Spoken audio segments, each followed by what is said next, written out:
మందైతే 2 అయింది కదా. ఓకే, ఒకసారి ఫోన్ చేయి ఫ్రెండ్స్. ఒక అంతరాయం, చిన్న అంతరాయం.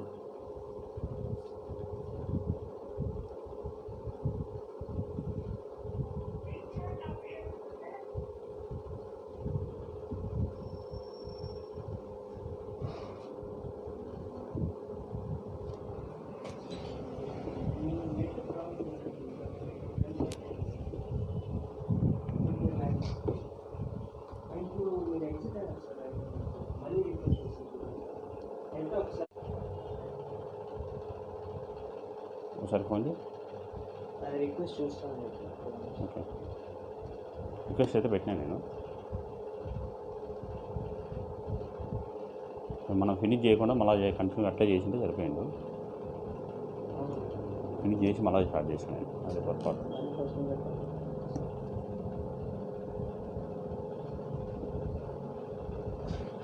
ఒకసారి మాట్లాడు friends.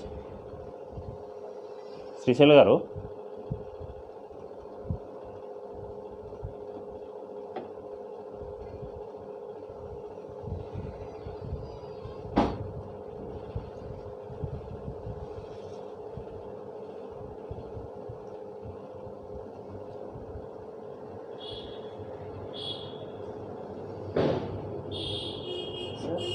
Okay okay, add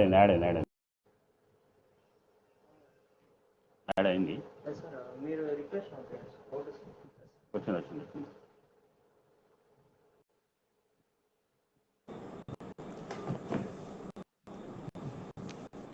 hello friends, చిన్న సాంకేతిక అంతరాయానికి మన్నించండి. హలో, గొంతు వినిపిస్తుందా సురేష్? హలో, వినిపిస్తుందా సురేష్? Okay, thank you. కొంచెం సాంకేతిక అంతరాయానికి నన్ను మన్నించండి. ఈ డిస్కోర్స్ని సురేష్ ప్రారంభిస్తారు. మీకు వచ్చిన సందేహాలు కానీ మీరు చెప్పదలుచుకున్న విషయాలు కానీ కామెంట్ రూపంలో సురేష్ తెలియజేస్తే తన ప్రసంగం చివర సురేష్ వాటికి ఆన్సర్ చేస్తారు. Thank you friends. Enjoy the good reading and listening. Thank you. Suresh, you may continue. Thank you very much sir. మీరు కంటిన్యూ చేయండి. కంటిన్యూ చేయండి Suresh. Right sir. Okay Suresh, all the best.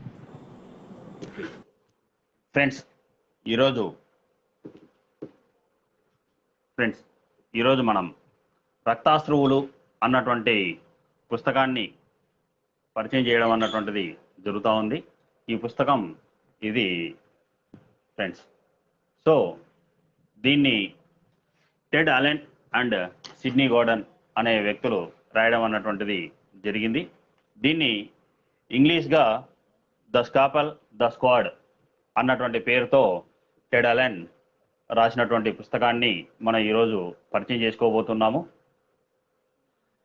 దీనికి డాక్టర్ నార్మన్ బెతున్ యొక్క life హిస్టరీలో భాగంగా ఈ పుస్తకాన్ని రాయడం అన్నటువంటిది జరుగుతూ ఉంది. సో దీన్ని మనం ఏ విధంగా ఏ విధంగా తీసుకుందాము అన్నది మనం ఈరోజు ఈ గంట సేపటు నాకు చంద్ర ఎస్ గారు ఒక అవకాశం ఇవ్వడం అన్నటువంటిది, నవలా సెవంతి ద్వారా బుక్ రీడర్స్ క్లబ్ ద్వారా శ్రీశైల్ అండ్ ఫ్రెండ్స్ ఈ అవకాశాన్ని ఇచ్చినందుకు అందరికీ కూడా ధన్యవాదాలు తెలియజేసుకుంటూ ఉన్నాను. ఫ్రెండ్స్, డాక్టర్ నార్మన్ బెతున్ యొక్క జీవితం గురించి మనందులో చాలామందికి తెలిసినటువంటి అంశం. ఆయన ఒక డాక్టర్గా ఉండడమే కాకుండా ఒక ప్రోగ్రెసివ్ ఐడియాలజీతో ముందుకెళ్ళడం అన్నటువంటిది జరుగుతూ వచ్చింది. డాక్టర్ నార్మన్ బెతున్ చైనాలో, అంతకుముందు స్పానిష్ సివిల్ వార్లో కూడా పనిచేయడం అన్నటువంటిది జరిగింది. ఆయన గురించి ఒక సంఘటన చెబుతూ మొదలు పెట్టాలా అని నేను అనుకుంటూ ఉన్నాను. ఆ సంఘటన ఏంటి అంటే, చైనాలో యుద్ధం చేస్తున్నటువంటి సమయంలో జర్మన్ చైనా యుద్ధం అన్నటువంటిది మనకు తెలిసినటువంటి అంశమే. సామ్రాజ్యవాదంలో భాగంగా ఈ చైనా యుద్ధం అన్నటువంటిది జరుగుతూ రావడం అన్నటువంటిది వచ్చింది. ఈ జపాన్ సైనికులు ఎవరైతే ఉన్నారో వాళ్ళు చైనాను ఆక్యుపై చేయాలా అన్నటువంటి ఉద్దేశంతో చైనా పైన దాడులు చేయడం అన్నటువంటిది జరుగుతూ వచ్చింది. దాంట్లో భాగంగా okay Srishail garu, thank you. So దాంట్లో భాగంగా అక్కడికి డాక్టర్ నార్మన్ బెథూన్ ఆ పరిసర ప్రాంతాలకు వెళ్ళడం అన్నటువంటిది సర్వీస్ చేయడానికి, యుద్ధంలో ఎవరైతే గాయపడతారో వాళ్ళందరికీ కూడా సర్వీస్ చేయడానికి నార్మన్ బెథూన్ చైనాకు వెళ్ళడం అన్నటువంటిది జరుగుతుంది. ఒక సంఘటన మీ ముందుకు తెలియజేయాలనుకుంటున్నాను. నార్మన్ బెథూన్ యొక్క కమిట్మెంట్ అండ్ సిన్సియారిటీ ఏ విధంగా ఉంటుంది అన్నదానికి ముందుగా ఒక కమిట్మెంట్ చేద్దాం అనుకుంటున్నాను. ఒక అంశాన్ని మీతో పరిచయం చేసుకుందాం అనుకుంటున్నాను. అదేంటంటే జపాన్ సైనికులు ఒక ప్రాంతాన్ని, చిన్చు అన్నటువంటి ఒక ప్రాంతాన్ని ముట్టడించడం అన్నటువంటి జరుగుతుంది. ఆ దగ్గరలోనే ఈ నార్మన్ బెథూన్ ఉన్నటువంటి ఒక వైద్య శిబిరం అన్నటువంటిది జరుగుతూ ఉంటుంది. ఆ వైద్య శిబిరానికి దగ్గరలో ఈ జపాన్ సైనికులు అన్నటువంటిది ముట్టడించడం అన్నటువంటి జరుగుతూ ఉన్నటువంటి సందర్భంలో అనేక మంది గాయాలు పాలవడం అన్నటువంటిది జరుగుతూ ఉంది. ఆ గాయాలు పాలైనటువంటి వాళ్ళందరినీ చికిత్స చేసేటువంటి క్రమంలో నార్మన్ బెథూన్ మునిగిపోతూ ఉంటాడు. అలా మునిగిపోయినటువంటి సందర్భంలో ఈ జపాన్ సైనికులు ఎవరైతే వస్తారో అలా వచ్చినటువంటి వాళ్ళను కూడా పట్టించుకోకుండా బెథూన్ ముందుకెళ్ళడం అన్నటువంటిది చేస్తూ ఉంటాడు. తన పని తను చేసుకుంటూ వస్తుంటాడు. తన చుట్టుపక్కల ఉన్నటువంటి వాళ్ళు నార్మన్ బెథూన్కు చెప్తారు, సైనికులు దగ్గరికి వస్తూ ఉన్నారు, మనం ఇక్కడ నుంచి వెళ్ళిపోవాల్సినటువంటి అవసరం ఉంది అని. అంటానే తన అసిస్టెంట్లు, తన దగ్గరలో ఉన్నటువంటి డాక్టర్లు, అసిస్టెంట్స్, నర్సులు వీళ్ళందరూ కూడా చేస్తున్నటువంటి పని మధ్యలో వదిలేసి మొత్తం అంతా సర్దేదానికి ప్రయత్నం చేస్తుంటారు. అప్పుడు డాక్టర్ నార్మన్ బెథూన్ ఏమంటారంటే, ఆగండి, మన ఇక్కడ వీళ్ళందరినీ వదిలేసి వెళ్తే వీళ్ళ ప్రాణాలు అన్నటువంటిది పోవడం అన్నటువంటిది జరుగుతుంది. అలా కాకుండా వీళ్ళకి ట్రీట్మెంట్ చేసి మనం బయలుదేరదాము అంటారు. దానికి అసిస్టెంట్లు ఏమంటారంటే, దగ్గరలోనే ఉన్నారు సైనికులు అంటారు. అంటే దగ్గరలో అంటే ఎంత దూరంలో ఉంటారు అంటారు. అంటే 10 మైళ్ళ దూరంలో ఉన్నారు అంటారు. అంటే వాళ్ళు ఇక్కడికి రావడానికి ఎంత సమయం పడుతుంది అని ఒక క్వశ్చన్ వేస్తారు. ఆ క్వశ్చన్ వేసినప్పుడు వాళ్ళ అసిస్టెంట్ ఏం ఆన్సర్ చేస్తారంటే, 40 నిమిషాల్లో వాళ్ళు మనల్ని ముట్టడించబోతారు, మనం వాళ్ళకి చిక్కుతాము ఇక్కడే ఉంటే అన్నటువంటి విధంగా చెబుతూ వస్తారు. అప్పుడు ఆ సైనికులు నార్మన్ బెథూన్ ఏమంటారంటే, 40 నిమిషాలు ఇంకా టైం ఉంది కదా, 30 నిమిషాల్లో ఇక్కడ ఉన్నటువంటి వాళ్ళకందరికీ మనం ట్రీట్మెంట్ చేసి బయలుదేరదాము అనేటువంటి విధంగా చెప్తా వస్తాడు. దానికి మన వాళ్ళు అప్పుడు ఏం చెప్తారు అంటే, ఓకే ఇంకా ఎంతమంది సైనికులకు మనం చికిత్స చేయాలి అంటే 10 మంది సైనికులకు ఆపరేషన్ చేయాలా అన్నటువంటి అంశం చెప్తూ వస్తాడు. వెంటనే నార్మన్ బెథూన్ ఒక మాట చెప్తాడు, 3 ఆపరేషన్ టేబుల్స్ అరేంజ్ చేయండి అనేసి, ముగ్గురు చొప్పున మనం ట్రీట్మెంట్ స్టార్ట్ చేద్దాము అన్నటువంటి విషయంగా చెప్పేసి వాళ్ళందరినీ కూడా ట్రీట్మెంట్ స్టార్ట్ చేసి, ఒకవైపు సైనికులు వస్తూ ఉన్నా తన పని తను చేసుకుంటుండడంలో నిమగ్నమై ఆ 10 మంది సైనికులకు చికిత్స చేసి అక్కడి నుంచి ముందుకు తీసుకొని వెళ్ళి వాళ్ళ సైనికులతో సహా ఆ గాయపడిన సైనికులను కూడా తీసుకొని గుర్రాల మీద వేరే ప్రాంతానికి వెళ్ళిపోవడం అన్నటువంటిది జరుగుతుంది. సో అంటే ఒకవైపు యుద్ధం జరుగుతూ ఉంది, ఒకవైపు శత్రువులు దాడి చేస్తూ ఉన్నారు. అలాంటి సందర్భంలో కూడా ఆ డాక్టర్ యొక్క కమిట్మెంట్ అన్నటువంటిది తను అంకితం చేసి వర్క్ డెడికేషన్లో పనిచేస్తూ ఉన్నారు అన్నటువంటిది ఈ నార్మన్ బెథూన్ అన్నటువంటి జీవితాన్ని మనకు తెలియజేస్తూ వస్తుంది. ఈ సందర్భంలో ఈ పుస్తకాన్ని చెప్పడానికి కూడా ఒక కారణం అన్నటువంటిది ఉంది. ఈ ప్రజెంట్ కోవిడ్ టైంలో మనం అందరం కూడా చూస్తూ ఉన్నాం, పాండమిక్ అన్నటువంటిది విజృంభిస్తూ ఉన్నటువంటి సందర్భం. ఈ పాండమిక్ విజృంభించేటువంటి సందర్భంలో కీలకంగా అయినటువంటి డాక్టర్ల పాత్ర అన్నటువంటిది చాలా ఎక్కువగా ఉంది అన్నటువంటిది మీ అందరికీ తెలిసినటువంటి అంశం. అలాంటి డాక్టర్లకు డాక్టర్ నార్మన్ బెథూన్ యొక్క ఈ కార్యక్రమాన్ని అంకితం చేస్తూ ఈ లైవ్ సెషన్ను ప్రారంభించడం అనేది జరుగుతూ ఉంది ఫ్రెండ్స్. సో దీనికి చిన్న స్టోరీగా ముందు మాటలుగా కొన్ని చెప్పాల్సి వస్తే, డాక్టర్ నార్మన్ బెథూన్ 1890లో మార్చి 3వ తేదీన జన్మించడం అన్నటువంటిది జరిగింది. ఆయన 3 దేశాలలో ఎక్కువగా వర్క్ చేయడం అన్నటువంటిది జరిగింది. పుట్టింది కెనడాలో, తర్వాత ఎక్కువ కొంతకాలం వర్క్ చేసింది స్పానిష్ యుద్ధంలో ఎక్కువ వర్క్ చేయడం అన్నటువంటి జరిగింది. అదేవిధంగానే తర్వాత చివరిగా చైనాలో ఆ యుద్ధ సమయంలో చేస్తూ ఆ యుద్ధంలోనే తన యొక్క ఆ, ఆ జీవితాన్ని కోల్పోవడం అన్నటువంటిది కూడా జరుగుతూ వచ్చింది. అంటే జీవించింది కెనడాలో, పనిచేసింది స్పెయిన్లో, అలాగే పోరాటం అన్నటువంటిది నేర్పింది అన్నటువంటిది చైనాలో. ఈ విధంగా 3 రకాలుగా దీన్ని మనం చూడవచ్చు. ఈ పుస్తకంలో ఆ, టెడ్ అలెన్ రాసినటువంటి ఈ పుస్తకంలో 4 భాగాలుగా రాయడం అన్నటువంటిది చేస్తాడు. ఒకటి రెండవ మరణం అన్నటువంటి పేరుతో కొన్ని పేజీలు, తర్వాత డాక్టర్గా వైద్య యోధునిగా నార్మన్ బెతున్ ఏ విధంగా వర్క్ చేశాడు అన్నటువంటి దాని గురించి కొంత, సమరజ్వాలలలో అంటూ స్పానిష్లో ఆయన చేసినటువంటి పోరాటం అయితేనేమి వాటన్నిటి గురించి కొంతకాలం కొన్ని పేజీలు రాయడం అన్నటువంటి జరుగుతూ వస్తుంది. లాస్ట్ చివరగా చైనా మా చైనా అన్నటువంటి దాంట్లో ఈ పుస్తకంలో సగభాగం ఆయన చేసినటువంటి కృషి ఎలా ఉంది, చైనాలో ఎలా ఉంది అన్నటువంటి దాన్ని టెడ్ అలెన్ వివరించడం అన్నటువంటిది చాలా చక్కగా జరిగింది అని నా అభిప్రాయం ఫ్రెండ్స్. ఈ టెడ్ అలెన్ 1934లో డాక్టర్ నార్మన్ బెతున్తో కలిసి పనిచేయడం అన్నటువంటిది కూడా జరుగుతూ వచ్చింది. అదేవిధంగా 1937లో స్పెయినిష్ సివిల్ వార్లో ఒక రిపోర్టర్గా కూడా వర్క్ చేస్తూ నార్మన్ బెతున్ గురించి తెలుసుకున్నటువంటి సందర్భం. సో ఈ క్రమంలో మనం ఇంకా కొన్ని అంశాలను తెలియజేయాల్సినటువంటి అంశాలను మనం చూసుకుంటూ వద్దాం. ఆ అంశాలను ఏ విధంగా చూసుకుంటూ వస్తామంటే, ఒక సామ్రాజ్యవాదానికి వ్యతిరేకంగా డాక్టర్ నార్మన్ బెతున్ ఏ విధంగా పనిచేశాడు అన్నటువంటిది చాలా కీలకమైనటువంటి అంశాలు కూడా వస్తుంది. ఈ విధంగా అసలు సామ్రాజ్యవాదంలో ఈయన మాట్లాడుతున్నటువంటి సందర్భంలో చాలా క్వశ్చన్లను, చాలా ప్రశ్నలను లేవనెయ్యడం అన్నటువంటిది కూడా జరుగుతూ వస్తుంది. ఒకవైపు ప్రజలు ఆకలి బాధలతో చస్తూ ఉంటే, మరొక వైపు ధనికులైనటువంటి వాళ్ళు వాళ్ళ యొక్క ఆస్తులను పెంచుకునే దానికోసం సామ్రాజ్యవాదం పేరుతో అనేక దేశాలను కొల్లగొట్టడం అన్నటువంటిది, ఆ దేశాల యొక్క ముడి సరుకులను తీసుకోవడం అన్నటువంటి దానికోసం, ఆ దేశాలలో వీళ్ళ యొక్క వర్తక వ్యాపారాలను అభివృద్ధి చేసుకోవడం కోసం ఈ సామ్రాజ్యవాదాన్ని పెరిగింది అన్నటువంటి దృష్టితో నార్మన్ బెతున్ ఒక గేయం అన్నటువంటిది రాస్తా వస్తాడు. చైనాని ఎందుకు ఆక్రమించుకోవాలి, ఈ జపాన్ శ్రామికుడు ఎవరైతే ఉన్నారో వాళ్ళు చైనా శ్రామికులను ఎందుకు చంపాలి అన్నటువంటి ప్రశ్నలను కూడా చాలా వరకు తీసుకుంటూ రావడం అన్నటువంటిది చేస్తూ వస్తాడు.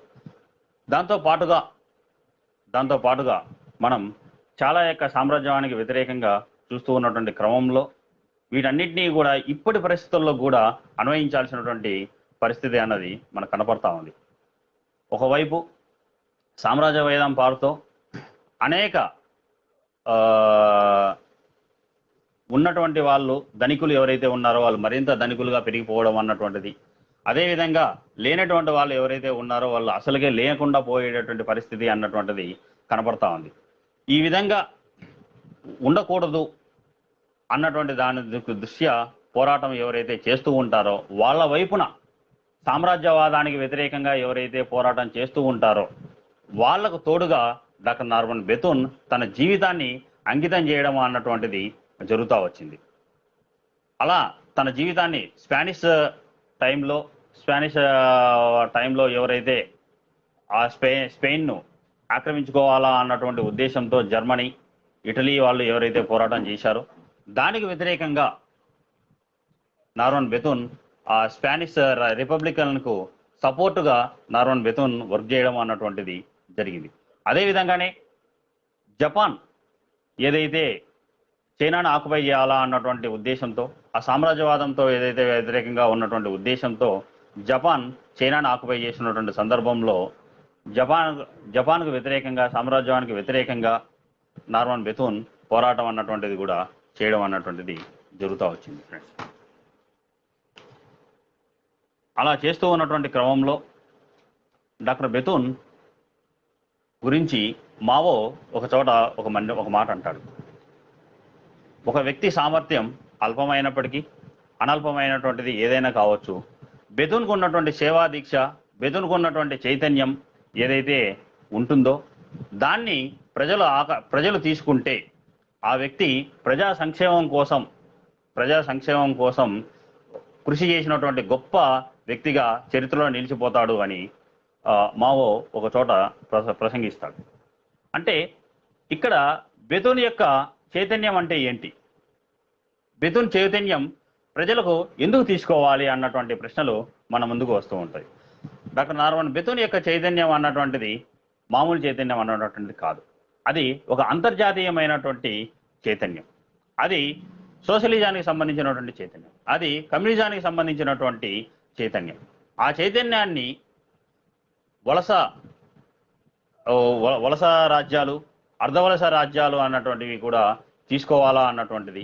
ఈ వలస రాజ్యాల్లో, అర్ధవలస రాజ్యాల్లో ఉన్నటువంటి శ్రామికులు ఎవరైతే ఉన్నారో ఆ చైతన్యాన్ని తీసుకొని పెట్టుబడిదారి దేశాలలో కూడా ఉన్నటువంటి శ్రామికుల యొక్క బాధలను అర్థం చేసుకోవాలి అని కూడా డాక్టర్ నార్మన్ బెథూన్ యొక్క జీవితాన్ని తీసుకోవచ్చు. అలా ప్రజల అంటే అర్ధవలస రాష్ట్రాల్లో, దేశాల్లో కానీ వలస దేశాల్లో కానీ ఉన్నటువంటి ప్రజలు ఎవరైతే ఉన్నారో వాళ్ళు పెట్టుబడి దేశాల్లో ఉన్నటువంటి శ్రామికుల యొక్క శ్రమను అర్థం చేసుకోవడము, అదేవిధంగా పెట్టుబడి దేశాలలో ఉన్నటువంటి వాళ్ళ యొక్క శ్రమను అర్ధవలస రాజ్యాలలో ఉన్నటువంటి వాళ్ళు అర్థం చేసుకోవడము అన్నటువంటిది ఈ విధంగా చేసుకున్నప్పుడు, ఆ విధంగా ఒకరికొకరు సహకారం చేసుకున్నప్పుడే ప్రపంచ విప్లవం అన్నటువంటిది వస్తుంది అన్నటువంటిది, దానికి నిదర్శనంగా ఈ బెథూన్ చైతన్యాన్ని అందరూ తీసుకోవాలా అని చెప్పడం అన్నటువంటిది కూడా చెప్తూ వస్తుంది. ఇదే అంతర్జాతీయత. ఈ విధమైనటువంటి అంతర్జాతీయతను తీసుకుంటే ప్రజలు సక్సెస్ అవుతారు అన్నటువంటిది, అది సోషలిజం వైపుగా నడుస్తుంది అన్నటువంటిది కూడా మనం డాక్టర్ నార్మన్ బెథూన్ యొక్క జీవితం గురించి మనం తెలుసుకోవచ్చు. అలా ఈ అంతర్జాతీయ చైతన్యాన్ని ఏదైతే తీసుకునేటువంటి క్రమంలో మనం కొన్నిటిని వదిలేయాల్సినటువంటి అవసరం కూడా ఉంది. అది ఏంటి అంటే సంకుచిత జాతీయ భావం, సంకుచిత దేశభక్తి, ఈ రెండింటినీ కూడా వదిలేయాల్సినటువంటి అవసరం అన్నది ఉంటుంది. మనం విశ్వమానవులుగా అంతర్జాతీయవాదాన్ని ప్రమోట్ చేయాల్సినటువంటి అవసరం ఎంతైనా ఉంది ఫ్రెండ్స్. సో ఈ రకంగా చూసుకున్నప్పుడు డాక్టర్ నార్మన్ బెథూన్ యొక్క చైతన్యం అన్నటువంటిది మనకు ఎంతో నేర్పుతుంది అని మనం తెలుసుకోవచ్చు. నార్మన్ బెథూన్ యొక్క చైతన్యంతో పాటుగా ఆయనకు ఉన్నటువంటి గుణాలు కూడా చాలా ప్రత్యేకమైనటువంటి గుణాలను కూడా కలిగి ఉన్నాయి అన్నటువంటిది ఈ పుస్తకంలో నేర్పుతుంది. అంటే ఈ పుస్తకం నుంచి మనం ఏం నేర్చుకోవాలి అన్నది మనకు ఒకసారి ప్రశ్నించుకుంటూ వచ్చినప్పుడు ఈ పుస్తకం నుంచి చాలా నేర్చుకోవాల్సినటువంటి అంశాలు ఉన్నాయి. ఒక డాక్టర్గా డాక్టర్ నార్మన్ బెథూన్ పనిచేసినటువంటి విధానాన్ని మనం అందరం అలవాటు చేసుకోవాల్సినటువంటి అవసరం ఉంది. పనిలో తను ఎంత కమిట్మెంట్గా ఉన్నాడు అన్నటువంటి దాన్ని మనం అర్థం చేసుకోవాల్సినటువంటి ఉంటుంది. అదేవిధంగా తను పంచినటువంటి ఆప్యాయత, తనకున్నటువంటి అనురాగాలు, వీటన్నిటినీ కూడా మనం అర్థం చేసుకోవాల్సినటువంటి అవసరం ఎంతైనా ఉంది ఫ్రెండ్స్. సో ఈ విధంగా చూసుకున్నప్పుడు నార్మన్ బెథూన్ గురించి కొన్ని అంశాలను మనం తీసుకుంటూ రావాల్సినటువంటి అవసరం ఉంటుంది. అంటే మామూలుగా ఎవరైనా కానీ ఎలా ఉంటారు అంటే ఈజియెస్ట్గా ఉన్నటువంటి పనులు తాము రిసీవ్ చేసుకోవడము, బరువైనటువంటి పనులు ఇతరులకు ఇవ్వడము అన్నటువంటిది జరుగుతూ ఉంటుంది. కానీ నార్మన్ బెథూన్ అన్నటువంటిది ఆ విధంగా ఎప్పుడు జరిగించినటువంటి పరిస్థితి కాదు. బరువైనటువంటి పనులు తను చేసుకుంటూ మిగతా వ్యక్తులకు అందరికి కూడా సులువైనటువంటి పనులు కూడా ఇవ్వడం అన్నటువంటిది జరుగుతూ వచ్చింది ఫ్రెండ్స్. సో ఏమైనా కానీ అందరూ కూడా ఆలోచించేది తమ గురించి మొదట ఆలోచించడం అన్నటువంటిది జరుగుతుంది. అలా కాదు, ఇతరుల గురించి ఆలోచించడం అన్నటువంటిది నార్మన్ బెథూన్ యొక్క జీవితం నుంచి మనందరం కూడా నేర్చుకోవాల్సినటువంటి అవసరం అన్నటువంటిది ఉంది. సో ఇక్కడ ఒక 2 ఘటనల గురించి చెప్తా వస్తాను. ఆ 2 ఘటనలో ఏంటి అంటే చైనాలో నార్మన్ బెథూన్ ఉన్నటువంటి సందర్భంలో 2 కథలు అన్నటువంటిది కూడా మనకు ఎక్కువ ప్రాచుర్యంలో ఉన్నటువంటి అంశాలు. ఒకసారి నార్మన్ బెథూన్ ఒక గ్రామానికి సందర్శించినప్పుడు అక్కడ ఉన్నటువంటి కమాండర్ తనకు భోజనానికి ఆహ్వానిస్తాడు, డిన్నర్కి ఆహ్వానిస్తాడు. సరే అని నార్మన్ బెథూన్ వెళ్ళడం అన్నటువంటిది జరుగుతుంది. అలా వెళ్ళినప్పుడు ఆ రూమ్లో ఏమైందంటే గుమగుమలాడేటువంటి వాసన, మాంసము, చేపలు, వీటన్నిటితో ఒక స్పెషల్ డిష్ అన్నటువంటిది అరేంజ్ చేయడం అన్నటువంటిది ఆ కమాండర్ అన్నటువంటిది చేస్తాడు. అలా ఆ పరిస్థితిని చూసిన వెంటనే డాక్టర్ నార్మన్ బెథూన్ కోప్పడడం అన్నటువంటిది జరుగుతుంది. నేను మీలో ఒకటిని, మీరు నన్ను అతిథిగా చూస్తున్నారు, అలా అతిథిగా చూడడం అన్నటువంటిది నాకు ఇష్టం లేదు, నేను కూడా మీలో ఒక భాగము, నేను కూడా మీలో ఒకడిని అని చెప్పడం అన్నటువంటిది జరుగుతూ వస్తుంది. ఇదే కాకుండా అలా ఇతర దేశాలకు వెళ్ళి తను పనిచేస్తున్నటువంటి క్రమంలో తను ఆ దేశ వ్యక్తులతో కలిసిపోవడం అన్నటువంటిది నార్మన్ బెతున్ నుంచి మనం నేర్చుకోవాల్సినటువంటి అంశం అన్నటువంటిది ఉంటుంది. ఇదే కాకుండా ఇంకొక ఎగ్జాంపుల్ అన్నటువంటిది కూడా చెప్పొద్దాం. నార్మన్ బెతున్కు చైనా రిపబ్లిక్ పార్టీ $100 జీతాన్ని కేటాయించడం అన్నటువంటిది జరుగుతుంది. మావో దాన్ని ప్రత్యేకంగా చూడమని నార్మన్ బెతున్కి కేటాయించమని చెప్తాడు. అలా చెప్పినటువంటి క్రమంలో దాన్ని నార్మన్ బెతున్ తిరస్కరిస్తూ మావోకు ఒక లెటర్ రాయనటువంటిది కూడా రాస్తాడు. రాసే క్రమంలో ఇక్కడ ఉన్నటువంటి కమాండర్ ఎవరైతే ఉన్నారో, సైనికంలో ఎవరైతే ఉన్నారో ఆయనకు కేవలం $5 మటుకే జీతము, ఇక్కడ యొక్క ప్రజల యొక్క సంపాదన కేవలం $1 మాత్రమే. అలాంటి సందర్భంలో నేను $100 జీతం తీసుకోవడం అన్నటువంటిది సరైనది కాదు అన్నటువంటి ఉద్దేశంతో మొత్తం తన జీతాన్ని అంతటినీ కూడా వదిలేయడం అన్నటువంటిది జరుగుతూ వస్తుంది. అలా తన జీతాన్ని మొత్తం కూడా తీసుకోకుండా తన ప్రజల కోసమే సేవ చేస్తూ అక్కడ ఉన్నటువంటి ఆ చైనాలో మరణించినటువంటి వాళ్లకు, అక్కడ ఉన్నటువంటి గాయపడినటువంటి సైనికులకు అందరికీ కూడా నార్మన్ బెతున్ సర్వీస్ చేయడం అన్నటువంటిది జరుగుతూ వస్తుంది. ఇక్కడ ఇంకొక కథ కూడా మనకు ప్రాచుర్యంలో ఉన్నటువంటి అంశం ఉంది. నార్మన్ బెతున్ ఆ గాయాలు పడినటువంటి వాళ్లకు చికిత్స చేస్తూ వాళ్ళందరికీ చేస్తున్నటువంటి క్రమంలో తన గురించి తాను మర్చిపోయినటువంటి సందర్భం అన్నటువంటిది ఉంటుంది. కొన్ని 100 కిలోమీటర్ల ప్రయాణం చేస్తూ పోవడము, అదేవిధంగానే రాత్రులు పగళ్ళు అంటూ మేలుకొని 12 గంటలు, 18 గంటలు, 24 గంటలు, 36 గంటల పని చేసుకుంటూ ఆ గాయపడినటువంటి సైనికుల యొక్క జీవితాన్నే, వాళ్ళ ఆరోగ్యాన్ని బాగు చేయడమే లక్ష్యంగా పెట్టుకొని వర్క్ చేయడం అన్నటువంటిది జరుగుతూ వస్తుంది. దాంట్లో నుంచి ఈ విషయాన్ని అక్కడ ఉన్నటువంటి కమాండర్గా ఉన్నటువంటి నై అన్నటువంటి వ్యక్తికి చేరుతుంది. అప్పుడు నై డాక్టర్ నార్మన్ బెతున్ను తన దగ్గరికి పిలిపించుకొని మాట్లాడడానికి ఒక మీటింగ్ అన్నటువంటిది అరేంజ్ చేస్తారు. ఆ మీటింగ్ అరేంజ్ చేసినటువంటి క్రమంలో నార్మన్ బెతున్ ఏమంటారంటే, ఇక్కడ గాయాలు పడి ఇంతమంది ఉన్నటువంటి సందర్భంలో ఈ మీటింగ్లో అవసరమా మనకు అని అంటాడు. అప్పుడు జనరల్ నై ఒక క్వశ్చన్ వేస్తాడు, మీరు ఎన్ని గంటలు నిద్రపోతున్నారు అని. మీరు మేల్కొని వర్క్ చేయడం అన్నటువంటి ద్వారా మీరు యొక్క ఆరోగ్యం అన్నటువంటిది దెబ్బతింటుంది అని అన్నప్పుడు అదంతా ఏమి కాదు, ఇప్పుడు అది కాదు ఇంపార్టెంట్, వాళ్ళ యొక్క గాయాలు పడినటువంటి వాళ్ళే ఇంపార్టెంట్ అని అంటాడు. అప్పుడు జనరల్ నై ఒక ఆర్డర్ అన్నటువంటిది నార్మన్ బెతున్కి వేస్తారు, మీరు అర్జెంటుగా వెళ్ళి ముందు నిద్రపోండి, అలా నిద్రపోండి అని ఆర్డర్ వేస్తాడు. అప్పుడు నార్మన్ బెతున్ తను తోసుకుంటూ ఒక రూమ్లోకి వెళ్ళి ఉంటాడు. ఇక్కడ బయట ఉన్నటువంటి జనరల్ నై ఏమనుకుంటాడంటే నార్మన్ బెతున్ రెస్ట్ తీసుకుంటున్నాడు అని పుస్తకం చదువుకుంటూ అనుకుంటూ బయట కాపలా కాస్తాడు. అలా కొంతసేపు తర్వాత అసలు నార్మన్ బెతున్ నిద్రపోయాడా అన్నటువంటి ఉద్దేశంతో లోపలికి పోయి తొంగి చూడడం అన్నటువంటిది జరుగుతుంది. కానీ అక్కడ నార్మన్ బెతున్ నిద్రపోకుండా అటు ఇటు తిరుగుతూ ఆ ప్రజల గురించి, అక్కడ ఉన్నటువంటి సైనికుల గురించి ఆలోచించడం అన్నటువంటిది జరుగుతూ ఉంటుంది. గాయపడ్డ వాళ్ళు, అప్పుడు నార్మన్ బెతున్ ఒక మాట అంటాడు, గాయపడ్డ వాళ్ళు అవతల ఉంటే నన్ను విశ్రాంతి తీసుకోమని ఆదేశిస్తే ప్రయోజనం ఏమీ ఉండదు అని నార్మన్ బెతున్ అనడం అన్నటువంటిది జరుగుతూ వస్తుంది. ఆ విధంగా మనం నార్మన్ బెతున్ యొక్క కృషిని, ఆయన చేసినటువంటి అంశాలను కూడా మనం తెలుసుకోవచ్చు. ఈ విధంగా చూసుకుంటూ వచ్చేదానికంటే ఇంకొంత ముందుగా అసలు ఆయన స్పెయిన్లో ఏ విధంగా వర్క్ చేశాడు అన్నటువంటి దాని గురించి కూడా మనం మాట్లాడుకోవాల్సినటువంటి అవసరం అన్నటువంటిది ఉంది. ఈ స్పెయిన్ సివిలియన్ వార్ ఏదైతే ఉందో అది రెండవ ప్రపంచ యుద్ధానికి ముందుగా వచ్చినటువంటి ఒక వార్.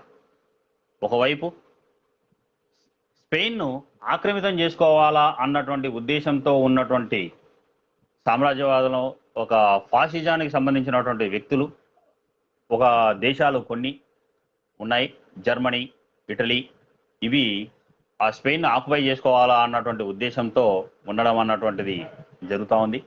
అదే సందర్భంలోనే అక్కడ ఉన్నటువంటి చైనా ప్రజలు స్పెయిన్ ప్రజలు దాన్ని వ్యతిరేకంగా ఉండడము అన్నటువంటిది జరుగుతూ వచ్చింది.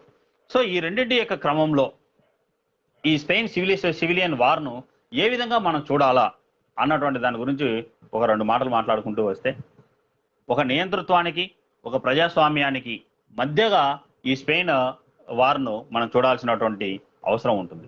ఒక విప్లవానికి ఒక ప్రతి విప్లవానికి మధ్య జరుగుతున్నటువంటి యుద్ధంగా దీన్ని చూడాల్సినటువంటి అవసరం అన్నటువంటిది ఉంటుంది. ఒక ఫాసిజానికి ఒక కమ్యూనిజానికి మధ్యలో జరుగుతున్నటువంటి విప్లవంగా మనం దీన్ని చూడాల్సినటువంటి అంశం ఉంటుంది.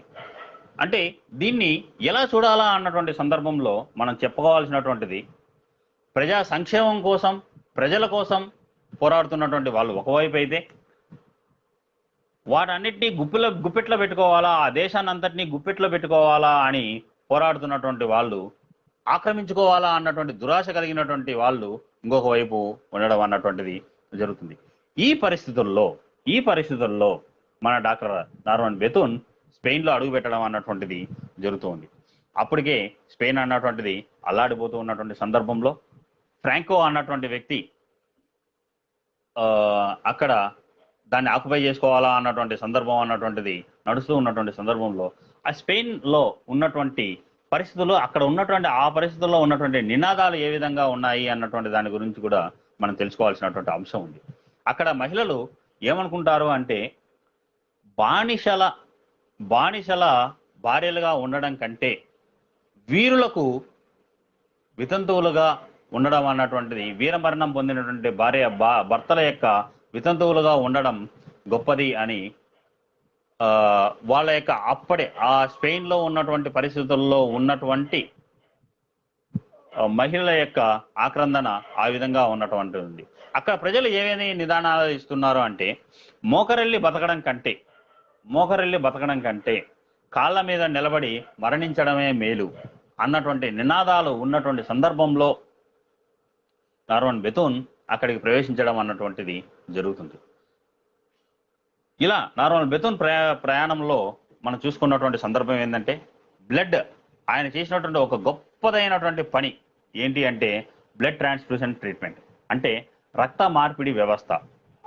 అంటే ఇప్పుడు మనం అందరం చూస్తూ ఉన్నాం, ఇక్కడ కోవిడ్ టైంలో కూడా మనం అందరం కూడా గమనిస్తూ ఉన్నాం, రక్తాన్ని మార్చడము అన్నటువంటిది, రక్తం ఎవరికైతే తక్కువగా ఉందో వాళ్ళకు రక్తదానం చేయడము అన్నటువంటిది కూడా మనకందరికీ తెలిసినటువంటి ఇప్పుడు 2020లో 2000 సందర్భంలో కూడా మనకు రక్తదానం చేయాలా అంటే అనేక మూఢనమ్మకాలు ఉన్నటువంటి సందర్భంలో, ఇప్పుడు ఉన్నటువంటి పరిస్థితుల్లో అప్పుడు దాన్ని ఆ కొత్తదైనటువంటి అంశాన్ని పరిశోధనలు చేసి ప్రయోగాలు చేసి ఆ రక్త మార్పిడి చికిత్సను చేయడం అన్నటువంటిది నార్మన్ బెతూన్ చేసినటువంటి ప్రయోగంగా మనందరం కూడా చెప్పుకోవచ్చు. యుద్ధంలో చంపడం కోసం చాలా మంది ఉన్నటువంటి వాళ్ళు మనం చూడవచ్చు, రక్తం చిందించడం అన్నటువంటి వాళ్ళను మనం చూస్తూ ఉండొచ్చు. కానీ దీనికి భిన్నంగా ఒక మనిషి రక్తాన్ని ఇచ్చి బతికించాలా, అక్కడ ఉన్నటువంటి సైనికులను బతికించాలా అన్నటువంటి ఆదర్శం కలిగినటువంటి వ్యక్తి మన డాక్టర్ నార్మన్ బెతూన్. దీనికోసం ఒక రక్త నిధిని ఏర్పాటు చేయడం కోసం స్పెయిన్కు వెళ్ళినటువంటి నార్మన్ బెతూన్ ప్యారిస్, లండన్ అక్కడికి అన్నిటికీ వెళ్ళి అక్కడ అనేక పరికరాలు తీసుకొని వచ్చి ఈ రక్తాన్ని దాచిపెట్టడానికి కావాల్సినటువంటి సామాగ్రిని అందరినీ తీసుకొని రావడం కోసం ప్యారిస్కి, లండన్కి వెళ్ళి వచ్చిన తర్వాత రక్తంలో ఎట్లాంటి మార్పులు చేయాలి, వాటన్నిటినీ కూడా మనం ఏ విధంగా ఇన్బిల్డ్ చేస్తే వస్తుందని చాలా వరకు చదవడం అన్నటువంటిది కూడా చేస్తూ వస్తాడు. ఇక్కడ ఇంకొక అంశాన్ని కూడా మీ ముందుకు చెప్పాల్సినటువంటి అంశం ఉంది. రక్త నిధి, అక్కడ ప్రజల యొక్క అవసరాన్ని గుర్తించినటువంటి నార్మన్ బెతూన్ వాళ్ళను బతికించడానికి కోసం బ్లడ్ ట్రాన్స్ఫ్యూషన్ మోడ్ను ఉపయోగించడం అన్నటువంటిది చేశాడు. దాన్ని అక్కడ ఇది స్పెయిన్ యొక్క రిపబ్లిక్ పార్టీ ఏదైతే ఉందో వాళ్ళు ఒక అనౌన్స్మెంట్ అన్నటువంటిది ఇవ్వడం జరుగుతుంది. ఆ అనౌన్స్మెంట్ ఏంటి అంటే, ఒక 3 రోజుల పాటు రక్తం కావాలి, మన యుద్ధంలో మరణించేటువంటి సైనికుల కోసం, గాయపడినటువంటి సైనికుల కోసం, రక్తం పోయినటువంటి సైనికుల కోసం మనం రక్తదానం చేద్దాము అన్నటువంటి ఒక పిలుపు ఇవ్వడము అన్నటువంటిది అప్పుడు టీవీలు ఉండవు రేడియోల ద్వారా వార్తాపత్రికల ద్వారా ఒక ప్రచారం అన్నటువంటిది చేయడం అన్నటువంటిది చేస్తారు. కానీ డాక్టర్ నార్మన్ బెథూన్కు ఒక అనుమానం అన్నటువంటిది ఉండేది. అంటే అంతమంది మనకు ఇవ్వడం అన్నటువంటిది జరుగుతుందా, మనకు కావాల్సినంతగా రక్తం అన్నది వస్తుందా అన్నటువంటిది మనకు ఒక సందిగ్ధావస్థలో ఉండి నిద్రపోతున్నటువంటి సందర్భంలో బయట ఒక పెద్ద కోలాటం అన్నటువంటిది జరుగుతూ వస్తుంది. ఆ బయట కోలాటం అన్నటువంటిది ఏంటి అన్నటువంటిది ఒకసారి చూసుకుంటూ వస్తే తన అసిస్టెంట్ని అడుగుతాడు. తను పైకి వెళ్ళి చూపించడం అన్నటువంటిది జరుగుతుంది. అది ఏంటి అంటే ఒక 2000 మంది ప్రజలు తన నార్మన్ బెథూన్ ఉన్నటువంటి హాస్పిటల్కి బయట రక్తాన్ని డొనేట్ చేయడానికి ముందుకు వచ్చినటువంటి సందర్భం. అలా ముందుకు వచ్చినటువంటి వాళ్ళలో స్త్రీలు ఉన్నారు, పురుషులు ఉన్నారు, పిల్లలు ఉన్నారు, యువకులు ఉన్నారు, పనిచేసేటువంటి వాళ్ళు ఉన్నారు, శ్రామికులు ఉన్నారు, అదేవిధంగా ధనిక వర్గంలో సంబంధించినటువంటి వాళ్ళు ఉన్నారు. ఇలా అందరూ కూడా 2000 మంది ప్రజలు అక్కడికి రావడం అన్నటువంటిది జరుగుతూ వస్తుంది. దాని అన్నింటినీ ఆశ్చర్యపోవడం అన్నటువంటిది జరుగుతుంది. అప్పుడే ఇమ్మీడియట్గా నార్మన్ బెథూన్ వాళ్ళకందరికీ ఒక ఆర్డర్ ఇచ్చి స్టార్ట్ చేద్దాము, ముందు వాళ్ళ నుంచి రక్తదానం స్వీకరిద్దాము అని పనిచేయడం అన్నటువంటిది మొదలు పెడతా వస్తాడు. అలా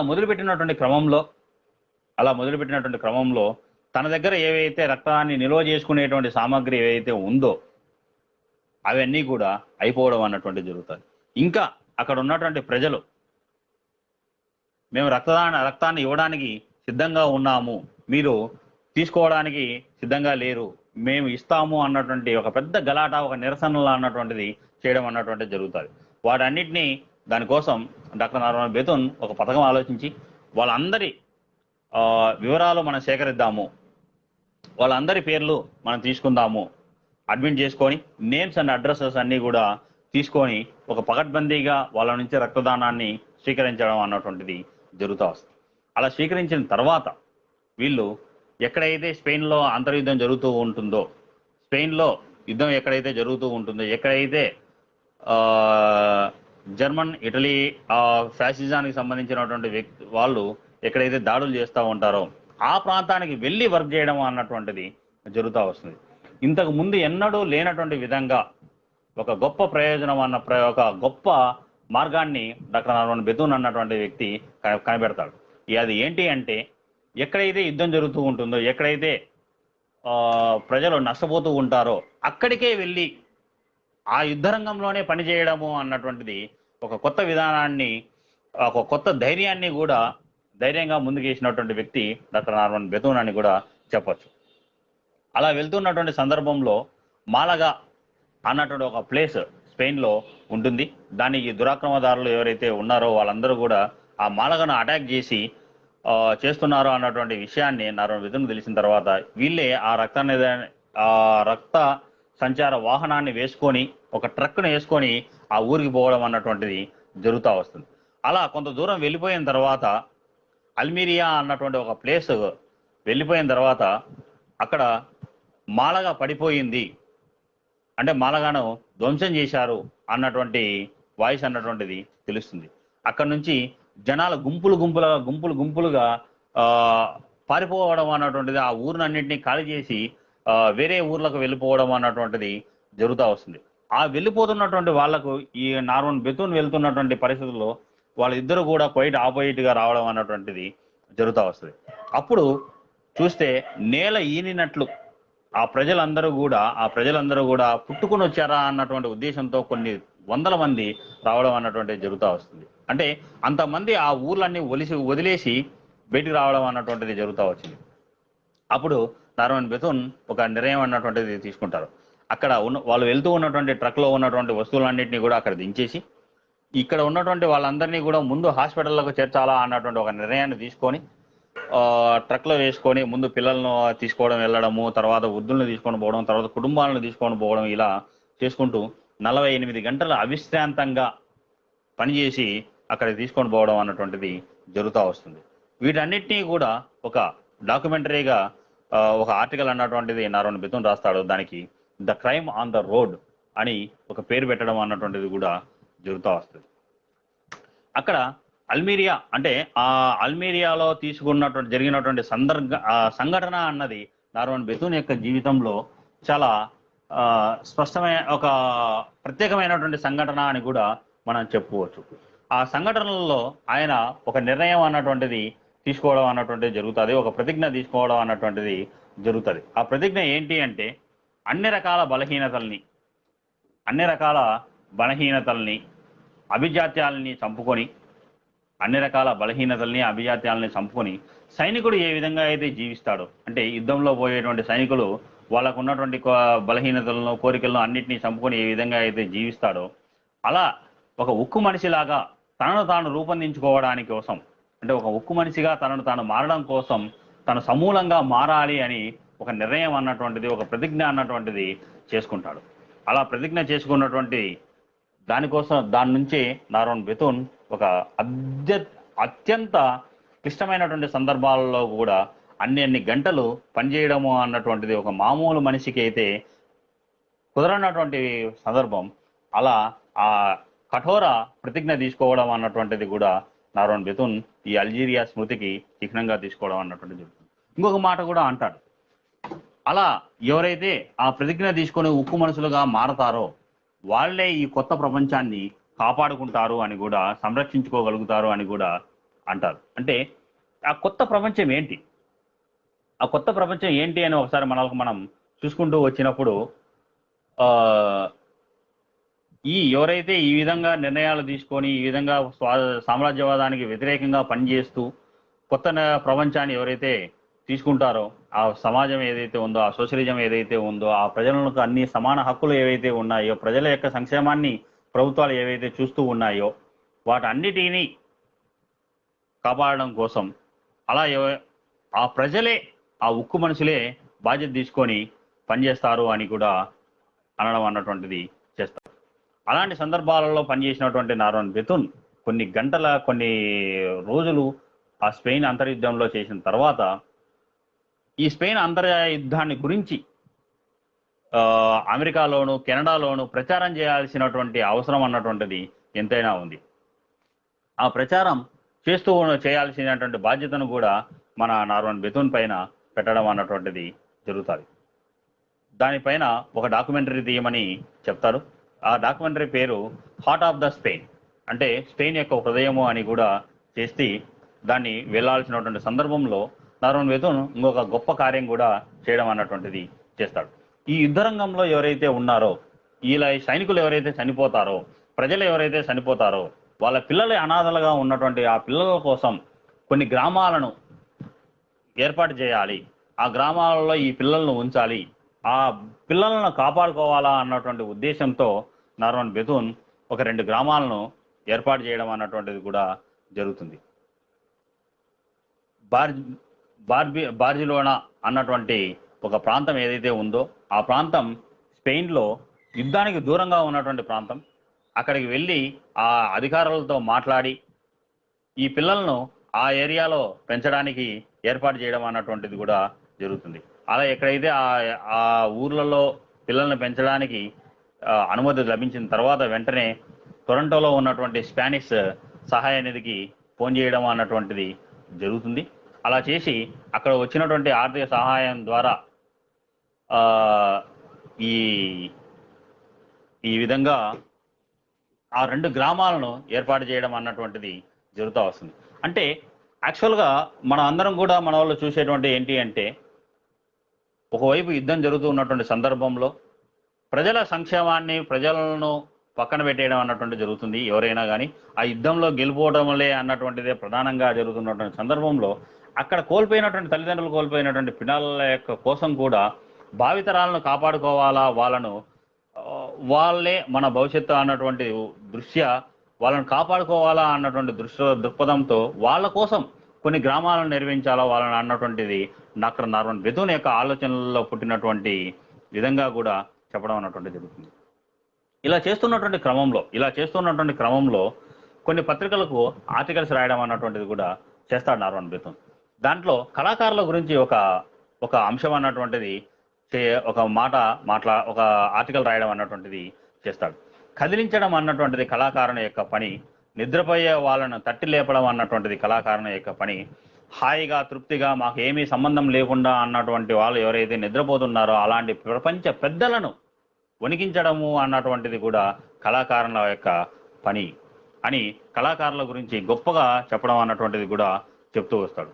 అలాంటి కళాకారుడు ఈ ప్రపంచంలో ఉన్నటువంటి దాగి ఉన్నటువంటి అజ్ఞాత గతాన్ని వెలికితీయడము అన్నటువంటిది, వర్తమానాన్ని కళ్ళెదుట చూపించడము అన్నటువంటిది ఈ కళాకారుల యొక్క పని. అలా చేసిన తర్వాత రాబోయే నూతన జన్మ ఏదైతే ఉందో, నూతన ప్రపంచాన్ని ఏవైతే ఉందో వాటి కోసం దారి చూపుతారు అని కూడా ఈ కళాకారులే ఆ ప్రయత్నం అన్నటువంటిది చేస్తాడు అని కూడా నార్మన్ బెథూన్ ఆ ఆర్టికల్లో రాయడం అన్నటువంటిది జరుగుతాడు. ఒక మనిషిలో ఆత్మను తట్టి లేపేటువంటి సృజనాత్మకత కలిగినటువంటి వ్యక్తులు ఎవరైతే ఉన్నారో వాళ్ళే కళాకారులు అని కూడా నార్మన్ బెథూన్ చెప్తూ ఉన్నటువంటి సందర్భం. అలా స్పెయిన్ గురించి అనేక దేశాలలో, ముఖ్యంగా కెనడాలో, తర్వాత అమెరికాలో ప్రసంగించాల్సినటువంటి బాధ్యత, ఈ స్పెయిన్లో జరుగుతున్నటువంటి దారుణాలు ఏవైతే ఉన్నాయో, స్పెయిన్ యుద్ధంలో జరుగుతున్నటువంటి అంశం ఏదైతే ఉందో దాన్ని ప్రచార బాధ్యతను కూడా తన భుజస్కంధాల మీద వేసుకొని అమెరికాలో, తర్వాత కెనడాలో అనేక ప్రసంగాలు డాక్టర్ నార్మన్ బెథూన్ చేయడం అన్నటువంటిది జరుగుతూ వస్తుంది. అక్కడ కూడా ఆ ప్రసంగాలలో చాలా కీలకమైనటువంటి అంశాలను, సామ్రాజ్యవాదాన్ని తట్టిలేపేటువంటి, సామ్రాజ్యవాదానికి వ్యతిరేకంగా చేసేటువంటి ప్రయత్నాలు అన్నటువంటిది కొన్ని చేస్తూ వస్తారు. రాజకీయ నాయకులు ఎవరైతే ఉన్నారో, రాజకీయవేత్తలు ఎవరైతే ఉన్నారో వాళ్ళందరూ కూడా స్పెయిన్కు ద్రోహం చేశారు. ఆ విధంగా స్పెయిన్కు వాళ్ళు మాత్రమే ద్రోహం చేయకుండా మనల్ని కూడా, మన అందరినీ కూడా దానిలో భాగస్వామ్యం చేయడం అన్నటువంటిది కూడా చేస్తూ వచ్చారు. ఈ రాజకీయ నాయకులు ఎవరైతే ఉన్నారో రకరకాల మాటలు చెప్పి ఆ స్పెయిన్ చనిపోవడానికి రాజకీయవేత్తలు ఎవరైతే ఉన్నారో గిరిగీశారు అన్నటువంటిది చెప్తా వస్తాడు. అలా అంటున్నటువంటి సందర్భంలోనే మరొక ఇది కూడా చేస్తాడు. ప్రజాతంత్ర స్పెయిన్ను బతికించుకోవాలా అన్నటువంటిది నా ఆశయం అని కూడా చెప్పుకుంటూ వస్తారు. అలా చేస్తున్నటువంటి సందర్భంలో ఇంకొక మంచి మాట చెప్తా వస్తారు. ప్రపంచంలో చాలామంది మంచి వాళ్ళు ఉన్నారు, ఆ మంచి వాళ్ళే ఇలాంటి సందర్భాలలో ఆ ప్రజలను ఆదుకుంటారు అని కూడా చెప్పడం అన్నటువంటిది చెప్తారు. కష్టకాలంలో ఉన్నటువంటి స్పెయిన్ను ప్రభుత్వాలు పట్టించుకోకపోయినా ప్రపంచంలో ఉన్నటువంటి మంచి వ్యక్తులు ఎవరైతే ఉన్నారో వాళ్ళందరూ కూడా కాపాడుకుంటారు ఆ స్పెయిన్ను అని చెప్పడం అన్నటువంటిది చెప్తా వస్తారు. అసలు ఈ స్పెయిన్ అంతర్యుద్ధంలో స్పెయిన్ను ఏమని ఈ ఫ్యాసిజం అన్నటువంటిది చెప్తూ వస్తుంది అంటే, ఈ కమ్యూనిజం భూతం అన్నటువంటిది ఒకటి స్పెయిన్ను పట్టి ఆవహించింది కాబట్టే ఆ కమ్యూనిజాన్ని భూతాన్ని తుంచి మేము దాన్ని ఏదో ప్రజలకు మేలు చేస్తాము అన్నటువంటి దృష్ట్యా ఆ ఫాసిజానికి సంబంధించినటువంటి దేశాలు ఏవైతే ఉన్నాయో ఆ విధంగా కమ్యూనిజం భూతాన్ని అంతం చేయాలా అన్నటువంటి ఒక ప్రచారాన్ని చేస్తూ ఆ దేశాలను ఆక్రమించుకోవడం కోసం ఈ కమ్యూనిజాన్ని భూతాన్ని సృష్టించడం అన్నటువంటిది కూడా జరుగుతూ వస్తుంది. అలా హిట్లర్ జర్మనీలో ఈ బోల్షివిక్ల సంబంధంగా వ్యతిరేకంగా ప్రచారం చేయడం అన్నటువంటిది చేసి జర్మనీని ఆక్యుపై చేసుకోవడం అన్నటువంటిది జరుగుతుంది. అలాగే జర్మనీ, ఇటలీ, ఇప్పుడున్నటువంటి ఫ్రాన్సిస్ వీళ్ళందరూ కూడా ఇప్పుడున్నటువంటి స్పెయిన్ కూడా అదే విధంగా ప్రచారం చేసి కాపాడుకోవాలా అన్నటువంటిది కూడా జరుగుతూ ఉంది. ఇక్కడ మనం గమనించాల్సి వస్తే ఇలాంటి అంశాలను ఇప్పుడు కూడా మనం చూడాల్సినటువంటి పరిస్థితి అన్నటువంటిది ఉంది. సో ఇప్పుడున్నటువంటి పరిస్థితులు ఏంటి? అప్పుడైతే కమ్యూనిస్టు భూతం అన్నటువంటి పేరుతో చూడడం అన్నటువంటి జరుగుతుంది. మరి ఇప్పుడు కూడా ఆ సామ్రాజ్యవాదులు ఏమని చెబుతున్నారు అంటే, టెర్రరిజం అన్నటువంటి పేరుతో, టెర్రరిజం ఏదో ప్రపంచాన్ని ముంచేస్తుంది అన్నటువంటి ఉద్దేశంతో ఆ దేశాల పైన దాడులు చేయడానికి కోసం ప్రయత్నాలు చేయడం అన్నటువంటిది జరుగుతూ ఉంది. ఒకవైపు టెర్రరిజాన్ని ప్రోత్సహిస్తూ, మరొక వైపు టెర్రరిజాన్ని అంచాలా అన్నటువంటి పేరుతో చెప్పడం అన్నటువంటిది, ఇలా అంతర్యుద్ధాలను సృష్టించడము అన్నటువంటిది కేవలం సామ్రాజ్యవాదాల యొక్క కుట్రగానే డాక్టర్ నార్మన్ బెథూన్ చెప్తూ వస్తాడు. ఇంకొక మాట కూడా అంటాడు, ఒకవేళ యేసుక్రీస్తు గనుక తిరిగి మళ్ళీ పుట్టితే అతను అందరి మానవుల యొక్క సోదర భావం గురించి ప్రచారం చేస్తే ఆ యేసుక్రీస్తును కూడా ఇప్పుడున్నటువంటి సామ్రాజ్యవాదులు మాస్కో తొత్తు అనో, కమ్యూనిజం తొత్తు అనో అంటారు అని కూడా మన నార్మన్ బెథూన్ మాటల్లో మనందరం కూడా చెప్తాడు. ఈ క్రమంలో ఇట్లాంటి సందర్భాలలో చైనా యొక్క యుద్ధాన్ని నారోన్ బెతూన్ వినడం అన్నటువంటిది జరుగుతుంది. ఈ కెనడాలో అమెరికాలో ప్రసంగాలు చేస్తున్నటువంటి క్రమంలో చైనాను పైన జపాన్ దాడులు జరుగుతూ ఉంది అన్నటువంటి తెలుసుకున్న తర్వాత స్వచ్ఛందంగా అక్కడికి వెళ్ళి పనిచేయాలా అనుకోని నారోన్ బెతూన్ ప్రయాణం చేయడం చేస్తుంది. కొన్ని వేల కిలోమీటర్లు ప్రయాణం చేసి అక్కడ ఉన్నటువంటి వాళ్ళను అందరినీ కూడా ఎంతో మందిని కాపాడినటువంటి వ్యక్తి నారోన్ బెతూన్. ఒకసారి నారోన్ బెతూన్ మావోతో చర్చల్లో జరుగుతూ ఉన్నటువంటి సందర్భంలో యుద్ధరంగంలో సంచార శాస్త్ర చికిత్సా దళాలు అన్నటువంటిది మెరుగుపరచాలా అన్నటువంటి ఉద్దేశాన్ని వ్యక్తం చేయడం అన్నటువంటిది. దానివల్ల ఏం జరుగుతుంది మార్పు అంటే 75% చనిపోకుండా 75% గాయపడినటువంటి సైనికులను చనిపోకుండా కాపాడుకోగలము. వాళ్ళకు ఉన్నటువంటి ఏవైతే ఇబ్బందులు ఉన్నాయో వాటన్నింటినీ తర్వాత ప్రమాదం జరగకుండా కూడా కాపాడుకోవచ్చు. 75% రిజల్ట్ అన్నటువంటిది ఉంటుంది అంటే మావో ఆశ్చర్యపోవడం అన్నటువంటిది కూడా జరుగుతూ వస్తుంది. అలా ఇంకొక మాట కూడా మావో చెప్తా వస్తాడు. ప్రజల దగ్గర శిష్యరేఖం చేయకుండా ప్రజలను మనం ఏమి బోధించలేము అని కూడా మావో చెప్పినటువంటి అంశాలను నారోన్ బెతూన్ కూడా చక్కదిద్దేటువంటి పరిస్థితి చేస్తా వస్తాడు. నారోన్ బెతూన్ చైనాలో అడుగుపెట్టినటువంటి సందర్భంలో చైనా వాళ్లకు ఆయుధాలు అన్నటువంటివి లేవు, ఆహారం అన్నటువంటిది సరిగా లేదు, పౌష్టికాహారం అన్నటువంటిది లేనటువంటి సందర్భం, రక్తహీనతతో బాధపడుతున్నటువంటి సందర్భం. అక్కడ గాయపడినటువంటి వాళ్లకు కట్లు కట్టేదానికి కట్లు కట్టేదానికి గుడ్డలు లేనటువంటి సందర్భం. అలా ఉన్నటువంటి సందర్భాలలో ఒక చైనా ఇప్పుడు ఏదైతే డెవలప్డ్గా ఉండి దేశాలకు ఆధిపత్యంలో ఉన్నటువంటి సందర్భంలో వాళ్ళ యొక్క ఆరోగ్య వ్యవస్థను పునాదులు వేసినటువంటి వ్యక్తి డాక్టర్ నారోన్ బెతూన్ అని సగర్వంగా వాళ్ళు చెప్పుకున్నటువంటి సందర్భం ఉంది. అలా హాస్పిటల్స్ను డెవలప్ చేశాడు. అక్కడ ఉన్నటువంటి పరిస్థితుల నుంచి భిన్నంగా ఇప్పుడు ఎంతో టెక్నాలజికల్గా హాస్పిటల్స్ అన్ని డెవలప్ అవుతున్నటువంటి సందర్భాన్ని నారోన్ బెతూన్ చేయడం అన్నటువంటిది చేర్చాడు. సో ఈ విధంగా ఎన్నో ప్రయోగాలు చేసినటువంటి సందర్భం అన్నటువంటిది ఉంటుంది. మరి నారోన్ బెతూన్కి లోపాలు లేవా అంటే లోపాలు కూడా ఉన్నటువంటి సందర్భం అన్నటువంటిది ఉంటుంది. ఆ రెండు లోపాలు ఏంటంటే తనకు తానే చెప్పుకుంటూ ఉంటాడు. నాకు రెండు రోగాలు ఉన్నాయి, 2 జబ్బులు ఉన్నాయి అన్నది. ఒకటి క్షయ. తను ఎర్లియస్ట్ డేస్లో చదువు అయిపోయిన తర్వాత డాక్టర్గా వచ్చిన తర్వాత తను క్షయరోగం అన్నటువంటిది పట్టి పీడించింది అన్నటువంటి ఇది మనకందరికీ తెలిసినటువంటి అంశం. ఆ క్షయను బయటపడి తాను చికిత్స చేసుకుంటూ ఒక కొత్త రకాలైనటువంటి చికిత్సను కూడా డాక్టర్లు కూడా భయపడుతున్నటువంటి సందర్భంలో నా దేహం మీద ప్రయోగం చేయండి అన్నటువంటిది కూడా చేసుకొని దాంట్లో సక్సెస్ అయ్యి తాను బతికించుకొని కొత్త ప్రపంచానికి కూడా తన యొక్క సర్వీస్ని ఇచ్చినటువంటి వ్యక్తి డాక్టర్ నారోన్ బెతూన్. తర్వాత రెండోది జబ్బు ఏంటంటే తనకు ఒక కోపం అన్నటువంటిది కూడా ఉంది. ఆ కోపం అన్నటువంటిది ప్రజల కోసం, ప్రజల యొక్క బాగు కోసం అన్నటువంటిది కూడా మనందరం కూడా గమనించాల్సినటువంటి అంశం అన్నటువంటిది ఉంటుంది. ఇంకొక అంశం, అక్కడ నారోన్ బెతూన్ 18 గంటలు పనిచేయడంతో పాటు అక్కడ ఉన్నటువంటి సైనికుల్లో కూడా ఒక ఉత్సాహాన్ని లేపేదానికోసం ఒక పాట కూడా పాడుతూ వస్తాడు. కడదూరం మా దేశం అయితేనేం మీతోనే మేము ఉన్నాం, కడదూరం మా దేశం అయితేనేం మీతోనే మేము ఉన్నాం, మీ తరపున పోరాడి సాధిస్తాం స్వాతంత్రం, మీ తరపున పోరాడి సాధిస్తాం స్వాతంత్రం.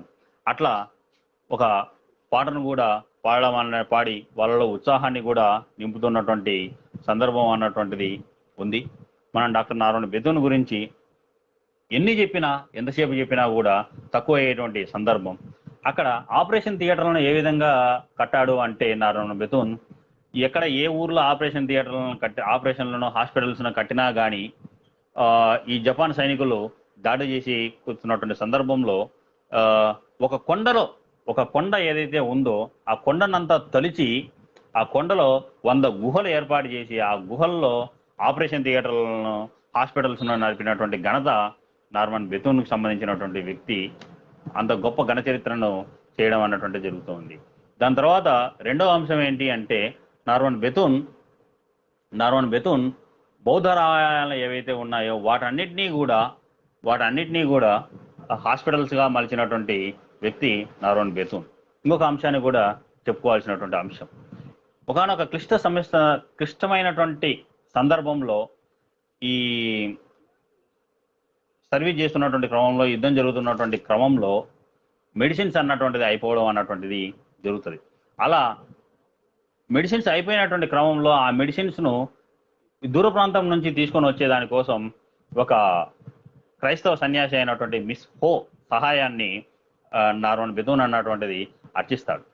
అలా అడుగుతున్నటువంటి సందర్భంలో ఆమె అంటే నేను నా పని ఇది కాదు, కేవలం నా దగ్గరికి వచ్చినటువంటి వాళ్లకు ప్రార్థన చేయడమే నా పని, ఇది నా పని కాదు అన్నటువంటి సందర్భంలో డాక్టర్ నార్మన్ బెథూన్ ఆమెతో అన్నటువంటి మాటలు చాలా గొప్పదైనటువంటి మాటలు అంటాడు. మిస్ హో మనిషి ఆత్మను రక్షిస్తే అతనికి స్వర్గంలో అయినా భావి జీవితంలో అన్నటువంటిది లభిస్తుంది. మనిషి ఆత్మను రక్షిస్తే అతనికి స్వర్గంలోనైనా సరే మంచి జీవితం లభిస్తుంది అని మీరు పనిచేస్తారు. అలాంటి మనిషికి ఈ భూమి మీద ప్రాణం పోయాలి అని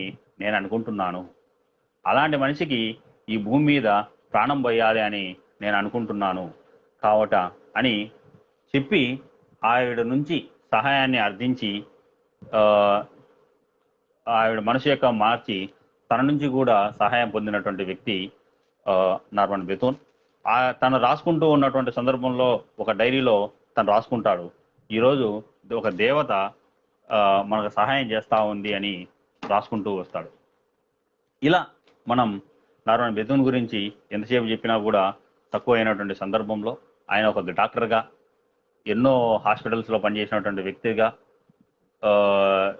సోషలిజం వైపుగా నడిపించినటువంటి వ్యక్తిగా, సామ్రాజ్యవాదానికి వ్యతిరేకంగా ఉన్నటువంటి వ్యక్తిగా, తన భార్యను ఎప్పటికీ ప్రేమిస్తూ ఉన్నటువంటి వ్యక్తిగా, తన చివరి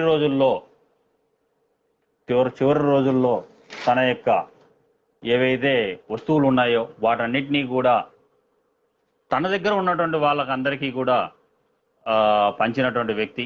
తను వాడినటువంటి ఖడ్గాలు అయితేనేమి, తను వాడినటువంటి ఆపరేషన్ల థియేటర్కి సంబంధించినటువంటి వాళ్ళని తన అసిస్టెంట్లకు ఇచ్చినటువంటి వ్యక్తి, తను వాడేటువంటి రగ్గులను ఇతరులుగా తన దగ్గర పనిచేసేటువంటి వాళ్ళకి ఇచ్చినటువంటి వ్యక్తి, తన బూట్లను అన్ని అది కూడా ఒక వీలునామాగా రాసినటువంటి వ్యక్తి డాక్టర్ నార్మన్ బెథూన్. ఈ విధంగా మనం ఆయన యొక్క చరిత్రను మనం చూసుకుంటూ వచ్చినప్పుడు మనం ఖచ్చితంగా కొన్ని అయితే నేర్చుకోవాల్సినటువంటివి ఉన్నాయి. అవి ఏంటి అంటే, ఒకటి అంతర్జాతీయవాదం. మన అందరం కూడా అంతర్జాతీయవాదంతో ముందుకు వెళ్ళాలా అన్నటువంటిది డాక్టర్ నార్మన్ బెథూన్ యొక్క జీవితం నుంచి మనం నేర్చుకోదగినటువంటి అంశాలు.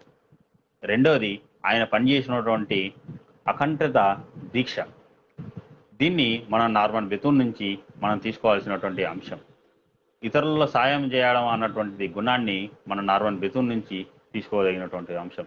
కష్టకాలంలో ఎన్ని గంటలైనా సరే నిలబడి 36 గంటలు 48 గంటలు అయినా సరే నిలబడి వర్క్ చేసినటువంటి ఒక సిన్సియారిటీ అన్నటువంటిది మనం నార్మన్ బెథూన్ నుంచి నేర్చుకోదగినటువంటి అంశం.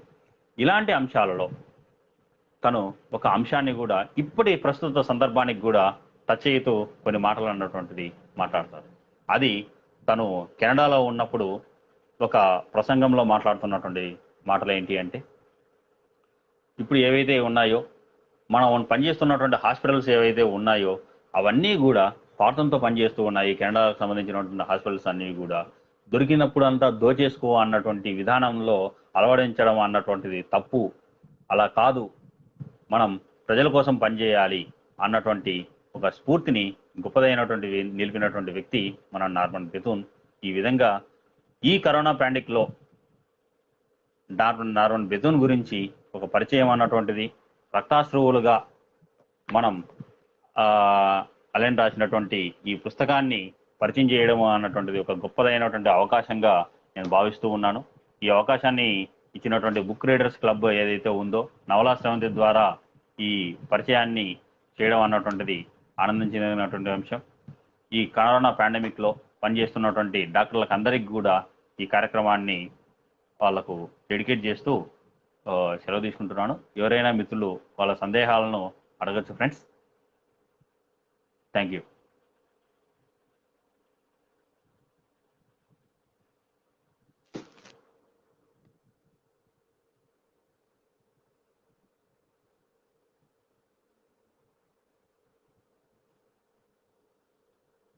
Thank you sir.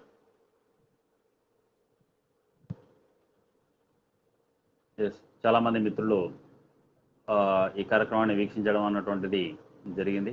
యుగంధర్ గారు, మధు, నరసింహ, మహేశ్వరి, రాయుడు, ఓబులేష్, సుబ్రహ్మణ్యం, కిరణ్, రామాంజనీయులు, నరేన్ మూర్తి. ఒక్క నిమిషం.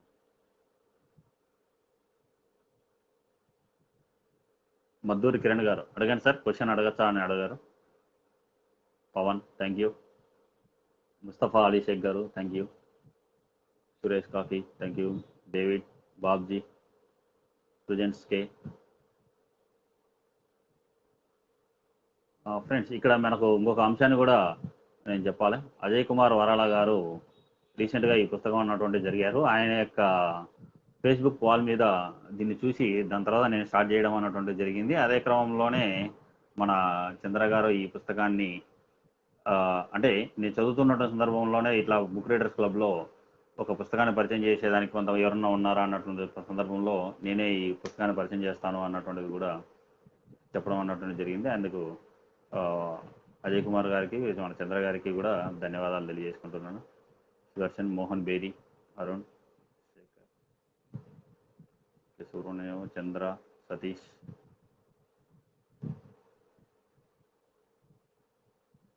Balakrishna, Bhaskar Rao, Harikumar. Yes, thank you Ajay garu. Srishail garu thank you. Jagadish thank you. Shivakumar garu thank you. Obulesh thank you. Okay, Shekhar Chandra garu ఒక ఇది కూడా పెట్టారు, thank you. Arun garu thank you. Pragati ma'am thank you. Subrahmanyam thank you. Yes, Norman Bethune అన్నటువంటి వ్యక్తి నిజంగా ఆచరణవాది. Sunitha garu thank you. Venkatesh thank you. Srishaila garu thank you. Okay, thank you friends. Ashrith thank you. Friends, shall I close this or any more questions?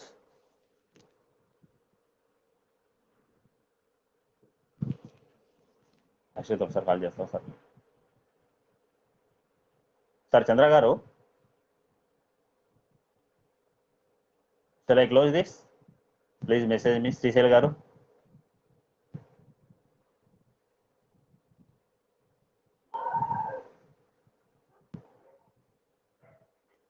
Okay, 1 more minute wait చేద్దాం.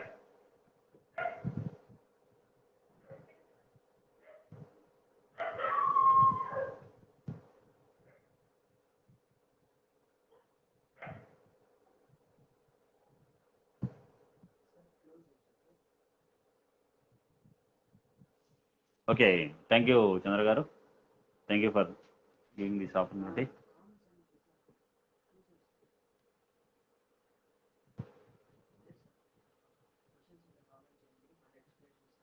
Okay friends, మీకు ఏదైనా సందిగ్ధాలు ఉంటే ఈ questions comment బాక్స్లో పెట్టండి. దాని తర్వాత అయినా సరే మనం ఆన్సర్స్ అన్నటువంటిది తీసుకుందాం. Thank you friends.